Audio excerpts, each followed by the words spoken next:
Kings and queens, lords, lairds and landowners, bishops and priests. Their history is written in carefully chosen text, on parchment and in leather-bound volumes. Tales of power and of conquest. These are not those tales.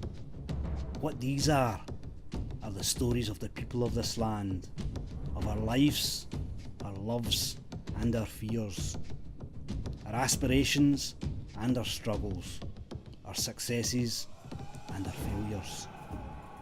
A people's history, an oral history, told in rich language handed down through the centuries, in song and in rhyme, an articulated echo of identity, who we were and who we have become. And the gatekeepers to this perpetual illumination, our bards. Their role in our cultural cohesion cannot be understated. I present to you today Pagair MacNeill, Bard to the nation of Scotland.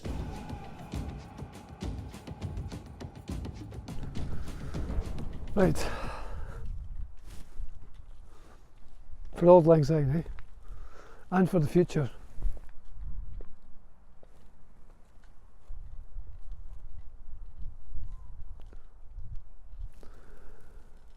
Well, hello, agus Key Admira Fadge.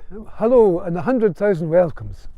It's Mishaheen Pagair MacNeill. I'm Pagair MacNeill, tradition bearer, Gaelic bard, and bard in all of Scotland's different languages, because I love the culture and the language and the way of thinking, the paradigm of this ancient nation which has given so much to humanity. And nowhere is that more exemplified than in traditional verse composed by the bards of old from time immemorial. And here today we are at the fulcrum of the very place that could have changed the history of Scotland and the world forever. Sliabh an Chirim, Sheriff Muir, on the hills above Dunblane. But behind me here is Carnan Rahach, the monument to the MacRaes. The MacRaes, the valiant clan who stood in the front left of the Jacobite army of 1715. And because there was insufficient cavalry support, they took a serious amount of casualties. But they would never retreat, because that was not in their creed. 12 times they reformed and 12 times they came back. And was it not General Whitman, who was on the side of the English, who admired them for their courage, saying he never saw such a fine line of men standing in perfect unison. And he lamented the fact that they had so many casualties. But the poetry of Sheriff Muir will make sure that this event, like many events in Scotland, will never be forgotten. Oh, we build monuments, but what better than from the breath and from the mouth of the bards who were eyewitnesses who lived there at the time. In 1715, there lived in the island of Eigg a man called John MacDonald. He was one of the great Clanranald race. He was known as Ian Tu, Mac Ian, Vich Elaine. That's Ian, son of black-haired Ian, son of Alan. And they couldn't use their second names because they got the postman very confused, since everybody had the same second name. He was what they called a vernacular bard, and he composed many a verse at that particular time, but he was an innovator.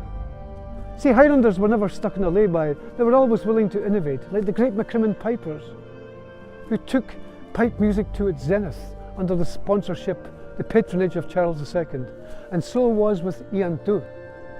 Normally, the Gaelic poems that were composed by the clan bards were in praise of their race, of their chiefs, of the valiance of their men, of the history of their battles, to help them to stand strong in the face of the strife.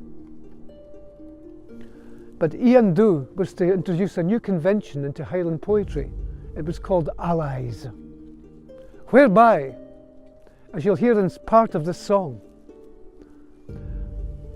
All the clans of the north were invited to stand together in common cause. Even ancient enemies, such as the Campbells and the MacDonalds, in the same muster roll.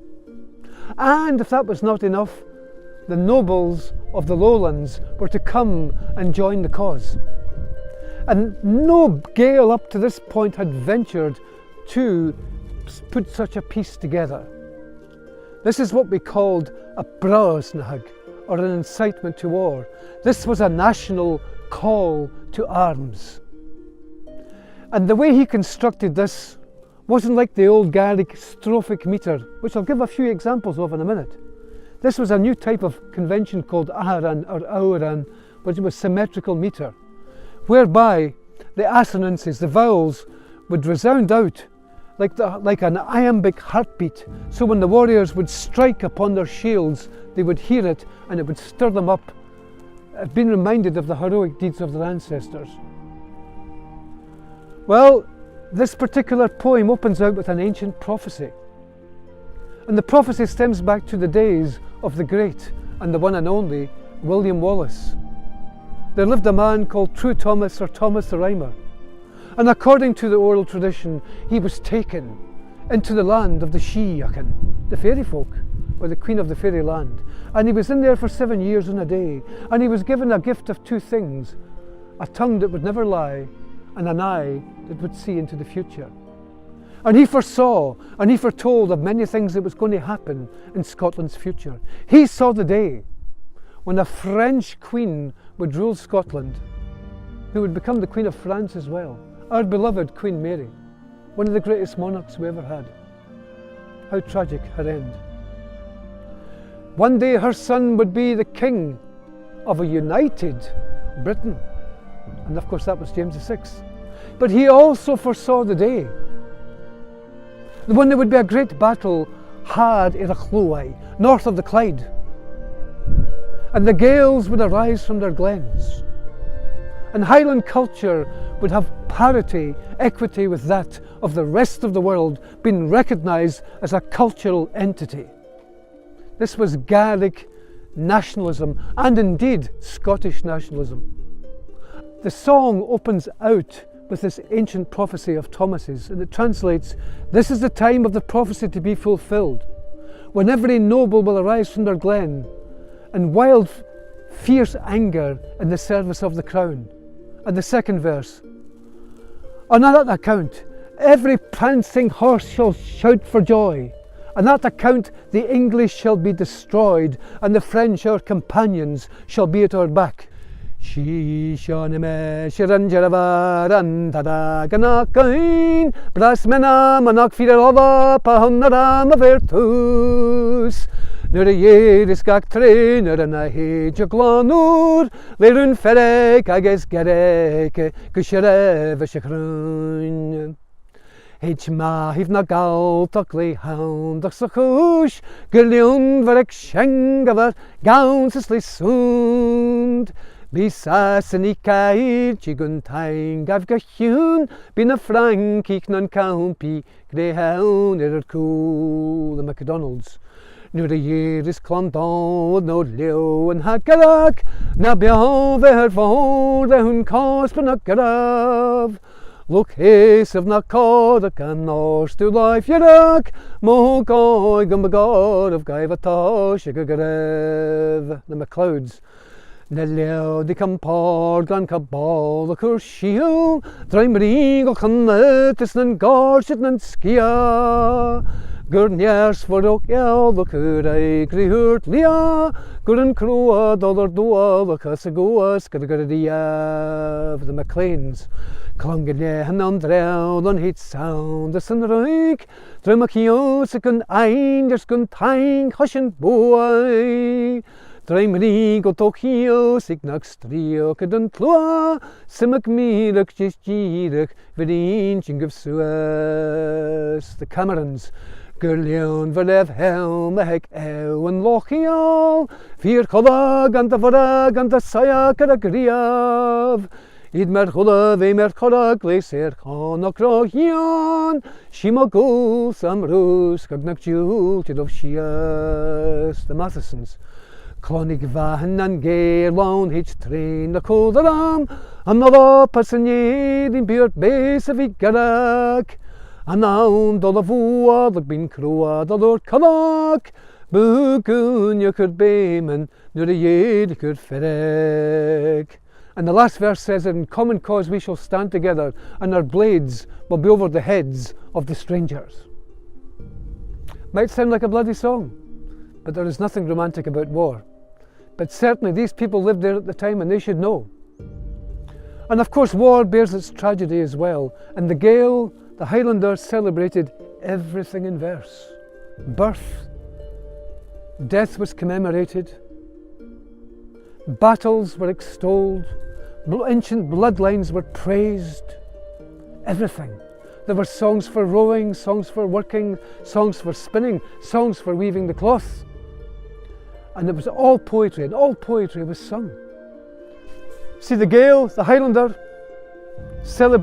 commemorated everything in verse, so that those verses could be handed on to their progeny, to their children and their grandchildren, lest they forget. It was the great Callum MacLean, the folklorist, brother of the late and great Sorley MacLean, who said, quote, "The written history will tell us what is politic for us to hear, but that which is handed down by word of mouth will tell us the full story." And in the second last verse of that piece, Lament to Clan Ranald, it mentions a hero who was called Rúil MacIllinóig, Ranald, son of young Allen. He was Ranald MacDonald of Morar. He was a tacksman, a Dunhuasal, who had studied the art of combating the evil one.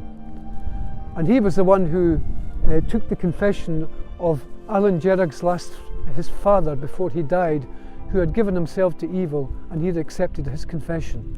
But Alan, of course, was just the exact opposite, a total gentleman, but he died of his wounds because of the curse that was put upon the family.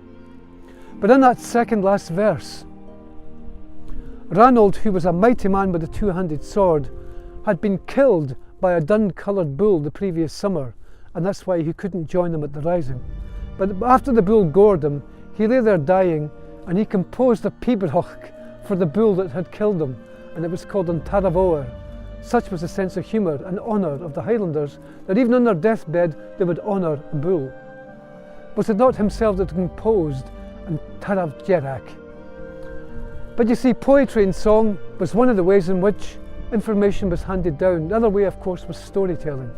And to be a bard, you had to know a good number of tales from memory. This was utterly essential, because every piece of verse that you compose was ingratiated in your culture. There was nothing modern about it. There was an ancient line from these poems and verses, even just the way that the vowels were put together, that would go back to a line way back to the kings of old, like Con of the Hundred Battles, and even long before that, to very ancient times.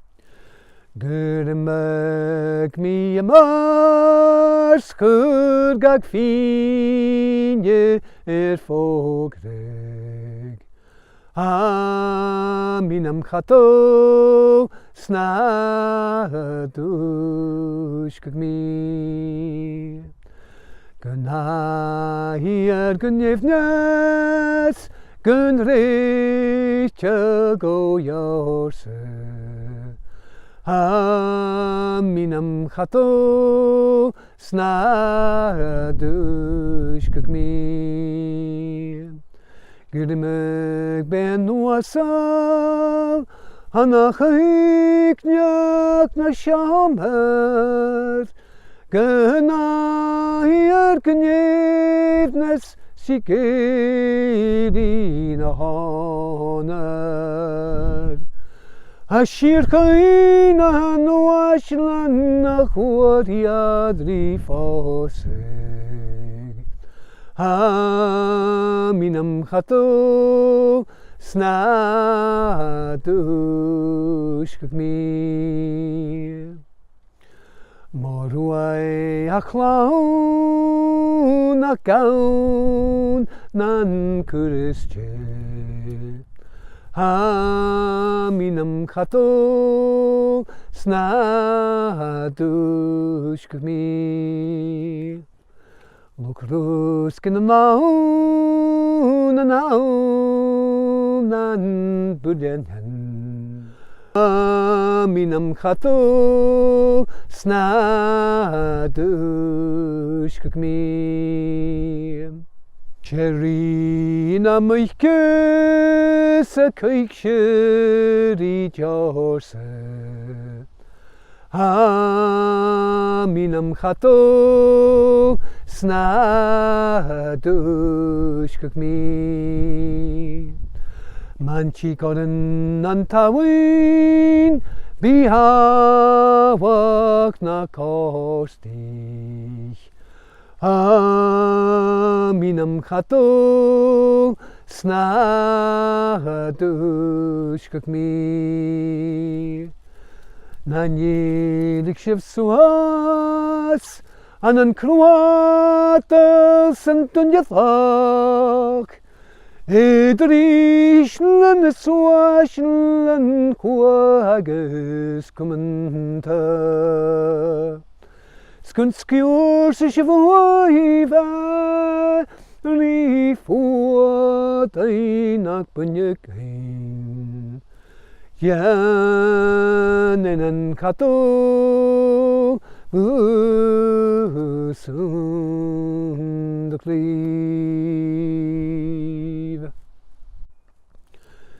Liana le magad milagan koig jig samidila snashake da reinimach chail shinur osser kinest stun in your fefri for the agnambars Mark ik sundag nam pinagere kruyak nak chirak nak tagav kudam nak girak nur gobrik en chine Va mi juvel do spirit rovor Va mi juvel do spirit rovor Va chow mounskak for the grease betus keeper na faraki Lira kasa chingalavak nura yirigan garavorst Stugun jibragan tanavar borst Stugun jibragan tanavar borst Saunam shuvala garavaliks betutu gan chalakir Astolai before mirapsa iraniak butun chalakir Sturain gu agus talavain muron Sturain gu agus talavain muron Seldom karig doch jeles ben gon haier het Jesus skade go heet gul Vik ik ellen an jeku Hier alleen gan jesh maar bekor Hier alleen gan jesh maar bekor Geins nach ju ac an gawd ac an ryk a hygsyn gan gawdach Ca bevoa nach a cael gain Nish mar colin gan llawn sin O'r ein rawd ys tawr y gwain ffolwf O'r ein rawd ys tawr y gwain ffolwf Ac i'r cmysiawn sy'n effet ysgolch y fwr na clarega Ac yn triwr as yn eicin Gwn fi'n garag yn creican Rin a ddau ceicad ar cor Rin a ddau ceicad ar cor